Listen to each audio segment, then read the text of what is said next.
하나님의 말씀은 민수기 22장 36절에서 41절의 말씀입니다. 발락이 발람이 온다함을 듣고 모압 변경의 끝 아르논가에 있는 섬까지 가서 그를 영접하고 발락이 발람에게 이르되 내가 특별히 보내어 그대를 부르지 아니하였느냐? 그대가 어찌 내게 오지 아니하였느냐? 내가 어찌 그대를 높여 존귀케 하지 못하겠느냐? 발람이 발락에게 이르되 내가 오기는 하였으나 무엇을 임의로 말할 수 있으리이까? 하나님이 내 입에 주시는 말씀 그것을 말할 뿐이니이다. 발람이 발락과 동행하여 기럇 후손에 이르러서는 발락이 우양을 잡아 발람과 그와 함께한 귀족을 대접하였더라. 아침에 발람과 함께하고 그를 인도하여 바알이 신당에 오르매 발람이 거기서 이스라엘 백성의 진 끝까지 보니라. 아멘. 할렐루야. 서로의 평강의 복을 기원하는 마음으로 샬롬 인사 나누시기 바랍니다. 샬롬. 샬롬. 오늘도 금요 새벽 기도에 잘 나오셨습니다.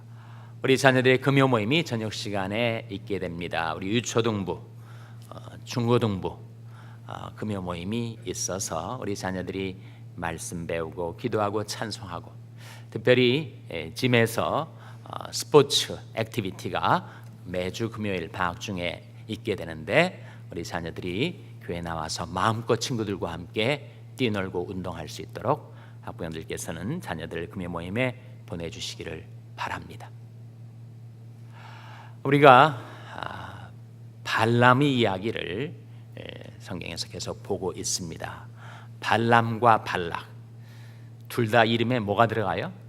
발자가 들어가요. 그래서 이 발람, 발락 그 사람인 것 같은데 발락은 모압 왕입니다.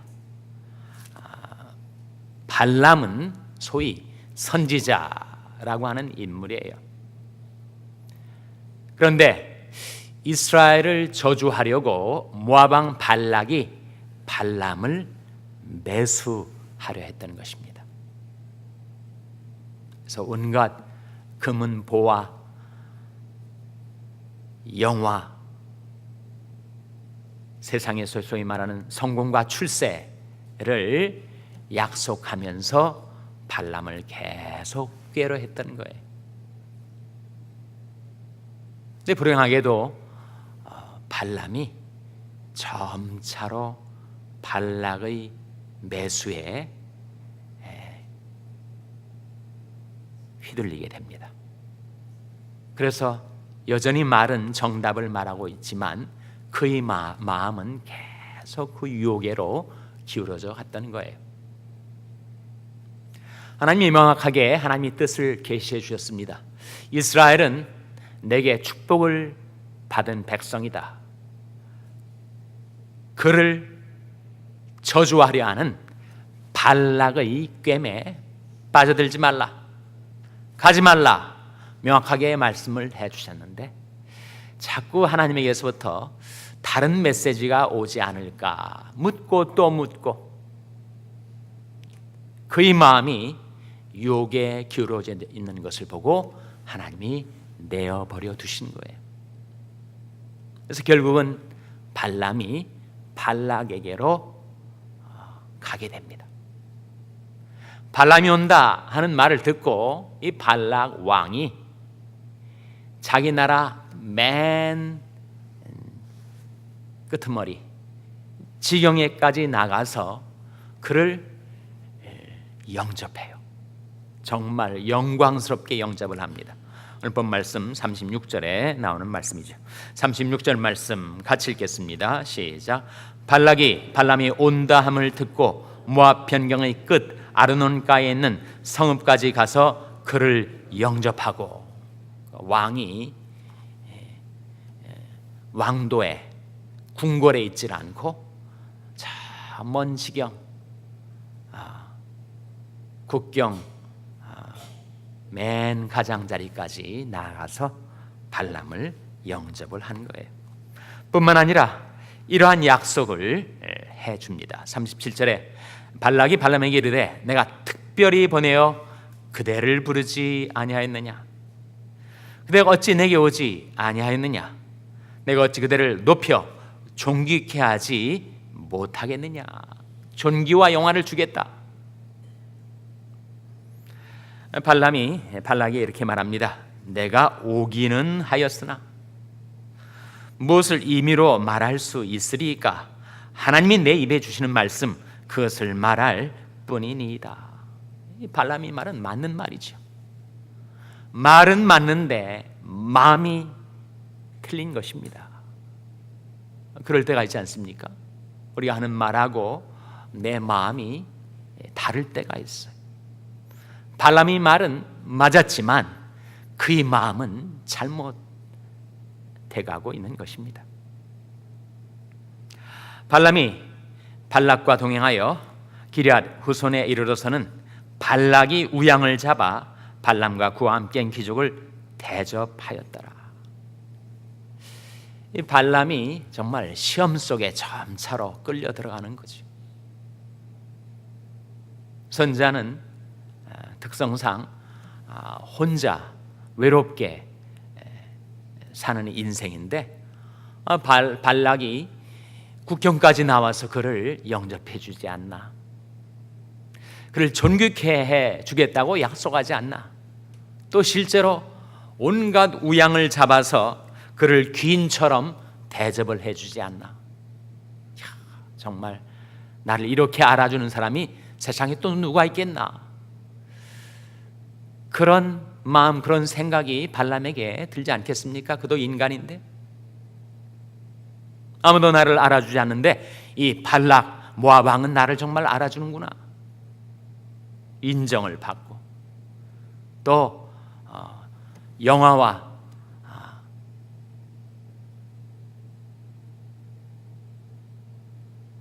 향락의 약속을 받고 점차로 발람의 마음이 그 유혹의 진원지로 기울어지기 시작하는 것입니다.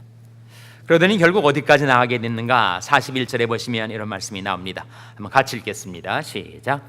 아침에 발락이 발람과 함께하고 그를 인도하여 바알의 신당에 오르매 발람이 거기서 이스라엘 백성의 진끝까지 보니라. 발락이 발람을 어디로 인도했다고요? 바알의 신당까지 오르게 한 겁니다. 발람이 결국은 여호와에게서 떨어져서 발람의 바알의 신당에까지 오게 된 거죠. 모든 유혹, 모든 시험은 내리막길입니다. 점차로 하강해요. 점차로 추락을 하게 만듭니다. 어떤 사람은 내가 시험에 들었지만 시험을 극복하고 이기는 것이 더 신앙적으로 위대한 일이 아닌가? 그렇지 않습니다. 성경이 우리에게 보여주는 것은 애시당초 시험의 길에 들어서지 않는 것이 더 귀한 신앙입니다.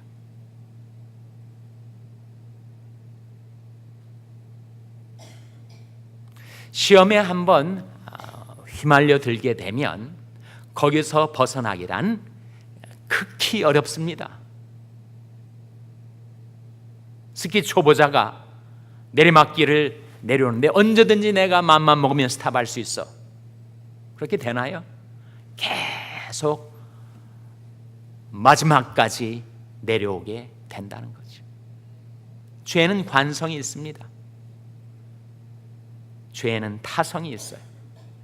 일단 그 죄의 다이내믹에 한번 걸려버리면 계속 추락하게 돼 있어요. 마지막까지 가게 돼 있습니다. 그러니 그 시험의 길에 들지 않는 것이 경건의 길입니다. 사특한 자의 첩경에 들어가지 말며 악인의 길로 다니지 말지어다. 그 길을 피하고 지나가지 말며 돌이켜 떠나갈지어다. 시험의 길에서 떠나가라고 성경은 우리에게 교훈해 주고 있죠. 떠날지어다. 거기서 나오고 부정한 것을 만지지 말지어다. 여호와의 기구를 매는 자여 스스로 정결케 할지어다. 떠나라는 겁니다. 그 유혹의 길에서 나오라는 거예요. 그렇지 않으면 휘말려든다. 여기에 종이가 있는데 종이 위에다가 쇠붙이를 두고 그 밑에 자석을 가지고 움직이면 그 밑에서 자석이 움직이는 대로 쇠붙이가 왔다 갔다 하죠. 종이 아래에 있는 자석을 못 볼 수 있습니다. 왜 쇠붙이가 움직이지? 왜 쇠붙이가 움직이지? 왜 움직입니까? 자력이 작용하고 있기 때문에. 모든 공간이 같은 공간인가? 모든 길이 같은 길인가? 그렇지 않다는 거예요. 눈으로 안 보이지만 사탄이 작용하는, 사탄이 유혹의 자력이 작용하는 자장이 있다는 겁니다. 거기에 들어가지 말아야죠. 거기에 들어가면 끌려가게 되어 있습니다. 눈으로 안 보이니까 아무것도 없는 거고 괜찮은 게 거겠지.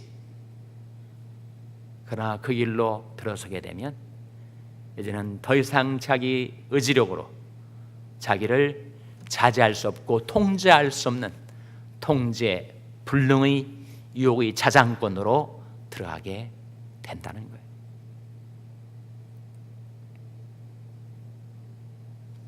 이 발람이 하나님보다 쾌락을 더 사랑했고 하나님보다 물질을 더 사랑했고 하나님보다 명예를 더 사랑했던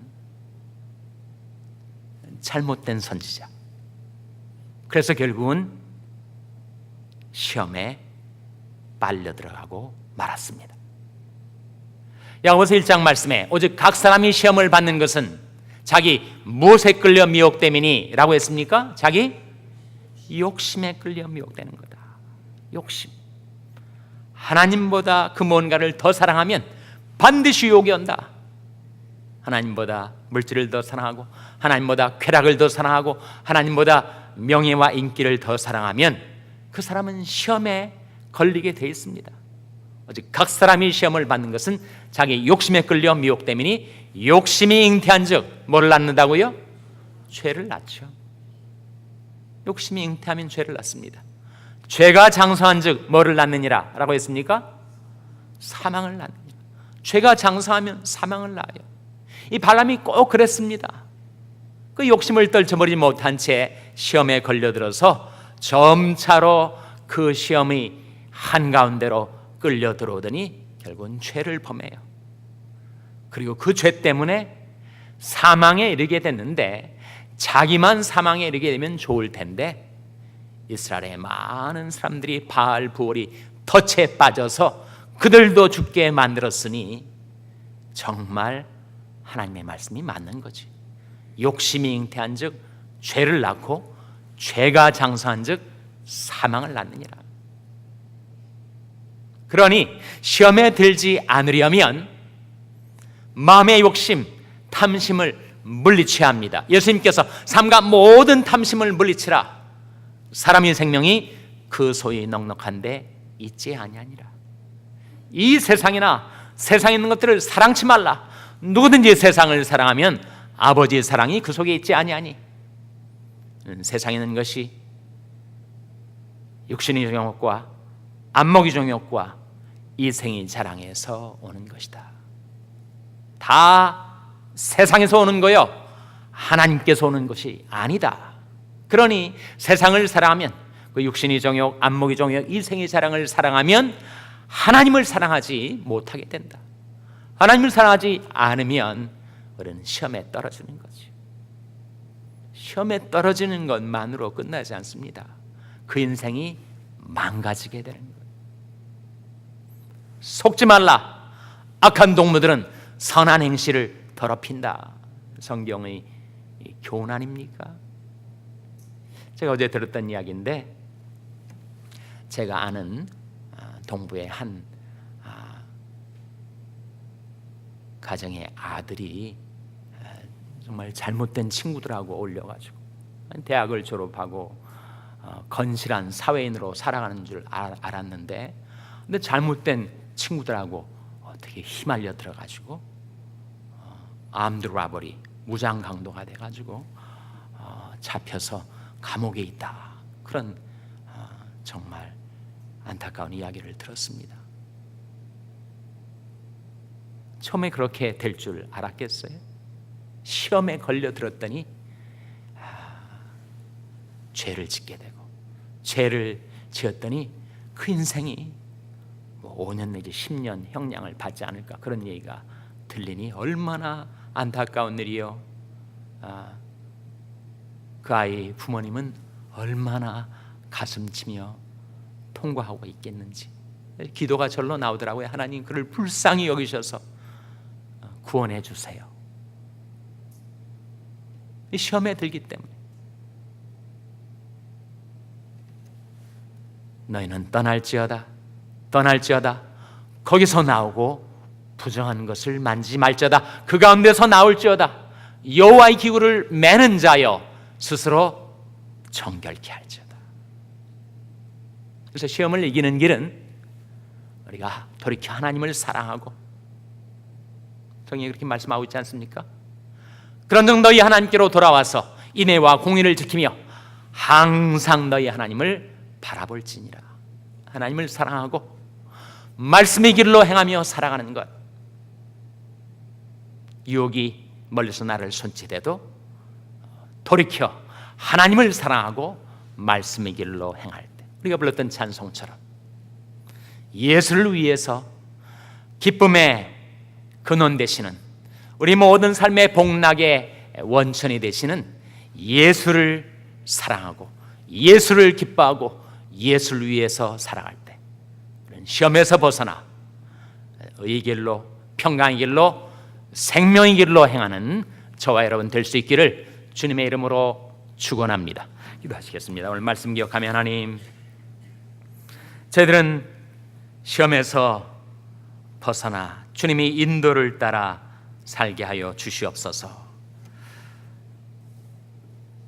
가지 말아야 할 곳은 가지 말게 하여 주시고 말씀이 정로로 행하게 하여 주시옵소서. 기도하시기 바랍니다. 우리 자녀들 위해서 기도할 하나님, 저희 자녀들을 불쌍히 여기셔서 시험에 들지 말게 해주시고 악한 동무들에게서부터 벗어나게 해주시고 생명길로 행하는 저희 자녀들 되게 해달라고 기도하시기 바랍니다. 병상에 연약한 지체들을 위해서 기도해 주시기 바랍니다. 주님의 권능의 손으로 안수해달라고 기도해 주시기 바랍니다. 우리 샬롬교회에서 기도할 하나님, 저희 샬롬교회가 하나님을 사랑하고 하나님을 기뻐하고 말씀의 길로 행하는 교회가 되게 해달라고 기도해 주시기 바랍니다. 여러분의 생업을 위해서 기도하시고 필리핀의 양한갑 선교사님을 위해서 기도해 주시기 바랍니다. 하나님, 이 아침에 하나님 앞에 나온 자들을 성령으로 충만케 하여 주시옵소서. 이런 제목들 놓고 우리 합심해서 기도하겠습니다.